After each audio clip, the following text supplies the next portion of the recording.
I don't know. All right, so we have Mr. Peltola here.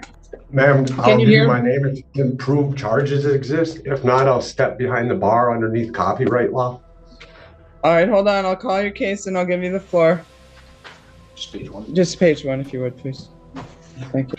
All right, people of the state of Michigan versus Drew James Peltola, files 247831SM and file 247819SM. Mr. Peltola appears from the Dickinson County Jail. Very start, you can feel the tension in this courtroom.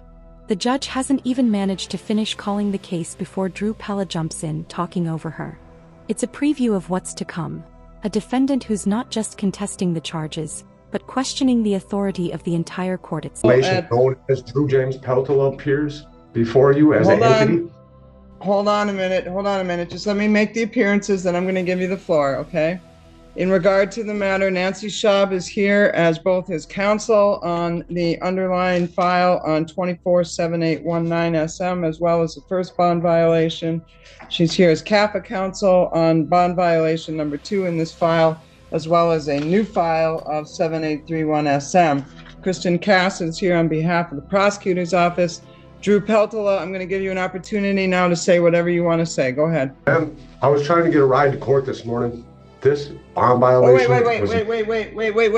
Wait, sir. I don't want you to talk about the underlying charges. I wanted you to say whatever you wanted to say. I thought you started to say some sovereign citizen information that you wanted to make a record. How calm and professional the judge stays.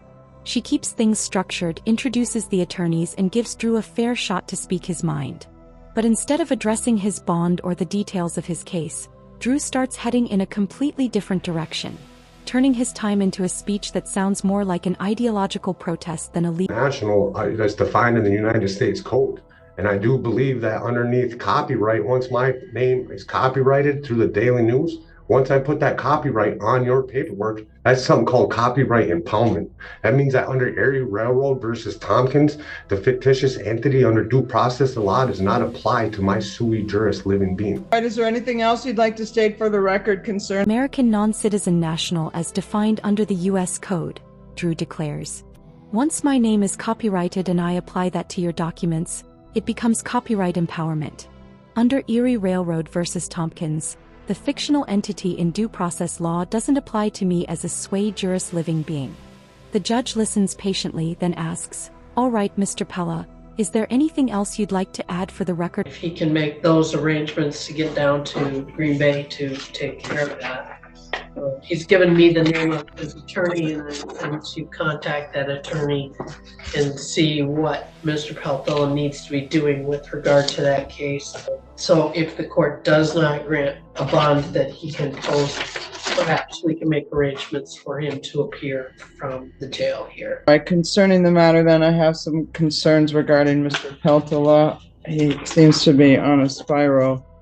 This started with a disorderly drunk on February 4th in a public place.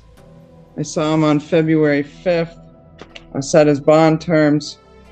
I saw him back on February 12th, with a .236 on a preliminary breath test. I set bond at that time on the bond violation and the underlying. And the reason I told him then that I was going to give him the break is that normally I see people in between, they get arraigned, I give them the warning, and then they come back on a bond violation. He had not had the warning in between because he violated his bond so quickly that I saw him all at once. So I told Mr. Peltola at that time that I would set the bond at a 1,000 PR, but understand that if he came back again, he would leave me no opportunity or new choice. So here we are, not even a week later, on February 19th, stealing alcohol from the Norway Quick Stop, involving another bond violation as well as a new underlying charge that I'm free to assume is true for purposes of setting bond. So for purposes of setting bond today, then, for the following reasons, and in regard to his Wisconsin matters, very serious matters, he's got 2 felonies pending in Brown County from 2023. The classic sovereign citizen declaration. I'm an American non-citizen national. My name is copyrighted. These ideas come straight from internet conspiracy circles that claim you can somehow opt out of legal jurisdiction by rejecting citizenship or copyrighting your name. But the truth is simple. Denying the law doesn't put you above it. Whether you recognize the court's authority or not, it's still a bond, total separate court dates. This is file 23 CF 448. The first one is 23 CF 240. So in respect to the matter, my point being, for purposes of setting bond, Mr. Peltola has some substance abuse issues going on. He's got numerous cases pending in Wisconsin as well as now here. In regard to the matter, Mr. Peltola, I'm going to direct you to talk to your lawyer. I'm setting bond. Concerning the new theft case, then the conditions are going to be as follows. Mr. Peltola may not enter into the Norway Quick Stop as a condition of his release. He is not to purchase, possess, or consume alcohol or non-prescribed controlled substances. Mr. Peltola is subject to random PBTs and drug screens. Mr. Peltola may not go in any businesses that sell alcohol for use inside, such as bars and taverns. Recreational and medicinal marijuana use and possession are prohibited until or unless further order of the court. Conditioned on him signing that waiver of extradition, which I do have in the file, I will allow him to go back and forth to Wisconsin for purposes of court hearings and or meeting with his And residency, he lives in Wisconsin. in residency. Judge exposes what's really happening here. This isn't just a man debating legal theory. It's someone spiraling out of control. His blood alcohol level, 0.236. He was warned, yet just days later he was back in trouble, this time for stealing alcohol. The judge had already given him a chance and he blew it almost immediately. Beneath all the sovereign talk lies addiction, not revolution. Oh, Mr. Peltola, those bonds are set. If you get out, you make sure to get in touch with your lawyer. If you're in Can I say custody, something? she'll be in touch with you. You may.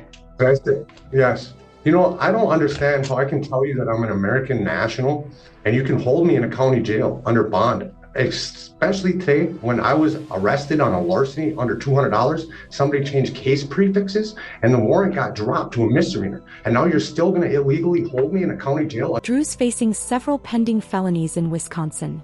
Drugs, paraphernalia, bail jumping.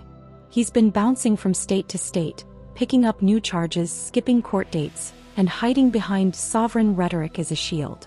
When someone uses sovereignty as an excuse to avoid responsibility, it's usually a symptom of deeper. I'm not going to argue with you. Your sovereign citizen has been noted for the record. In regard to the matter, you are under the order of the court. You're under the jurisdiction of the court. I decline to follow what your. Can I at least tell you, admit I was arrested on a larceny charge that was dropped through a case prefix, UN, all incoming evidence? Can I at least have you admit that in the court of law that you guys illegally kidnapped me again with a larceny through John Rod D. Clark, Norway Police Department? Can I just have you admit that? No, Mr. Peltola, I don't even know what you're talking about. I will not admit that. Thank you to the jail. We are off the record. He reaches a breaking point. Drew accuses the court and police of kidnapping him and claims they've changed his case number to trap him. But the courtroom doesn't run on fantasy logic. What we're seeing now isn't legal reasoning, it's emotional